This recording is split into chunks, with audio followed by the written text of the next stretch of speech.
Hello friends, এগিয়ে টুকুতে সকলকে স্বাগত। প্রতিদিনের মতো আজও আমরা নিয়ে চলে এসেছি ইংলিশ ভোকাবুলারির উপর সিনোনিম এবং অ্যান্টোনিমের ক্লাস নিয়ে। তো এটা আমাদের চতুর্থ দিন। তো অলরেডি এর আগে 3টি ভিডিও করে দিয়েছি, যারা দেখেননি অবশ্যই দেখে নিন। লিঙ্ক ডিসক্রিপশন বক্স বা প্লেলিস্টের মধ্যে পেয়ে যাবেন। তাছাড়া প্রত্যেকটির পিডিএফ কিন্তু টেলিগ্রাম চ্যানেলে দিয়ে দেওয়া হয়, এটাও দিয়ে দেবো। যারা এখনও পর্যন্ত যুক্ত হয়নি, যুক্ত হয়ে যান, লিঙ্ক ডিসক্রিপশন বক্সে দেওয়া থাকবে। তো চলুন শুরু করবো। ফার্স্ট কোশ্চেন কি বলছে দেখে নেব।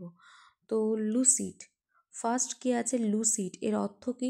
স্বচ্ছ বা স্পষ্ট। সিনোনিম কি হয়ে যাবে? সমার্থক শব্দ ক্লিয়ার। অ্যান্টোনিম কি হয়ে যাবে? বিপরীতার্থক শব্দ ভেগ আর কনফিউজিং। তাহলে এখানে আমরা যেটা দেখতে পাচ্ছি লুসিড, লুসিড যেটা অর্থ হচ্ছে স্পষ্ট বা স্বচ্ছ। সিনোনিম কি হবে? ক্লিয়ার। অ্যান্টোনিম কি হবে? ভেগ আর কনফিউজিং। চলে যাবো পরবর্তী কোশ্চেনে কি বলছে দেখে নেব। অবস্টিনেট, অবস্টিনেট এর অর্থ হচ্ছে জেদি বা অবাধ্য। অবস্টিনেট যেটার অর্থ কি? জেদি বা অবাধ্য। যেটা সিনোনিম কি হয়ে যাবে? স্টুবন, জেদি বা একগুয়ে। অ্যান্টোনিম বিপরীতার্থক শব্দ কি হয়ে যাবে? ফ্লেক্সিবল আর ডোসাইল, নম্র বা বিনম্র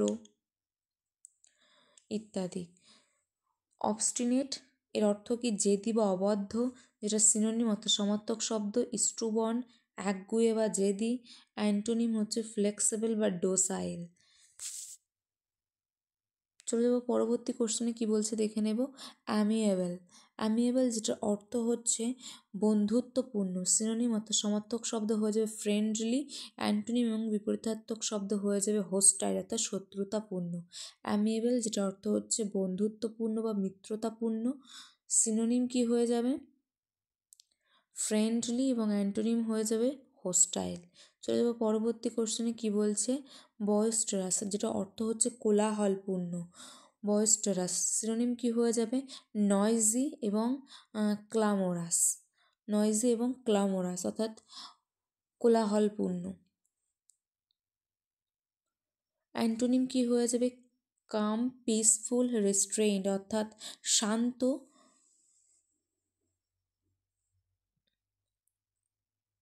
তাহলে এখানে বয়েস্টার্স যেটা অর্থ কি? কোলাহলপূর্ণ। এটা সিনোনিম কি হয়ে যাচ্ছে? নয়েজি, ক্লামোরাস এবং অ্যান্টোনিম কি হয়ে যাচ্ছে? কাম, পিসফুল, রেস্ট্রেইন। চলে যাবো পরবর্তী কোশ্চেনে কি বলছে দেখে নেব। কলোসাল যেটা অর্থ হচ্ছে বিশাল। সিনোনিম অর্থাৎ সমার্থক শব্দ কি হয়ে যাচ্ছে? এনর্মাস আর জাইগ্যান্টিক। আর অ্যান্টোনিম অর্থাৎ বিপরীতার্থক শব্দ স্মল, মিনিমাল, টাইনি, টিনি। কলোসাল যেটা অর্থ হচ্ছে বিশাল, এনর্মাস, জাইগ্যান্টিক। অ্যান্টোনিম কি? স্মল, মিনিমাল, টাইনি, টিনি। চলে যাবো পরবর্তী কোশ্চেন। তো এটাই আমাদের লাস্ট কোশ্চেন ছিল। প্রতিদিন আমরা 5টি করে সিনোনিম এবং অ্যান্টোনিম নিয়ে আলোচনা করি একটি শব্দের। তাহলে আর একবার দেখে নেব কি কি আছে। ফার্স্ট আছে লুসিড যেটা অর্থ হচ্ছে স্বচ্ছ বা স্পষ্ট। সিনোনিম হয়ে যাবে ক্লিয়ার এবং অ্যান্টোনিম হয়ে যাবে ভেগ বা কনফিউজিং। চলে যাবে পরবর্তীতে অবস্টিনেট যেটা অর্থ হচ্ছে জেদি, একগুয়ে বা অবাধ্য। যেটা সিনোনিম হয়ে যাবে স্টুবন এবং অ্যান্টোনিম হয়ে যাবে ফ্লেক্সিবল আর ডোসাইল মানে বিনম্র। পরবর্তী আছে অ্যামিয়েবল যেটা অর্থ হচ্ছে বন্ধুত্বপূর্ণ বা মিত্রতাপূর্ণ। সিনোনিম হয়ে যাবে ফ্রেন্ডলি, অ্যান্টোনিম হয়ে যাবে হোস্টেল শত্রুতাপূর্ণ। পরবর্তী বয়েস্টারাস যেটা সিনোনিম হয়ে যাবে নয়েজি এবং ক্লামোরাস, যেটার অর্থ হচ্ছে কোলাহলপূর্ণ। অ্যান্টোনিম হয়ে যাবে কাম, পিসফুল, রেস্ট্রেন্ট অর্থাৎ শান্ত। নেক্সট কলোসাল যেটার অর্থ হচ্ছে বিশাল। এনর্মাস, জাইগ্যান্টিক হয়ে যাবে সিনোনিম এবং অ্যান্টোনিম হয়ে যাবে স্মল, মিনিমাল, টাইনি, টিনি। তো এই হচ্ছে আমাদের আজকের 5টি সিনোনিম এবং অ্যান্টোনিম, যেগুলো নিয়ে আলোচনা করে দিলাম।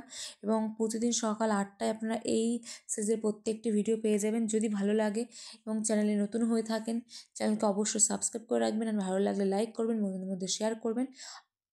প্রতিদিন সকালে আপডেট কিন্তু পেয়ে যাবেন, সাবস্ক্রাইব করে রাখুন। তো চলুন এখানে শেষ করছি। নেক্সট ভিডিওতে আমাদের আবার দেখা হচ্ছে। Thank you, good bye.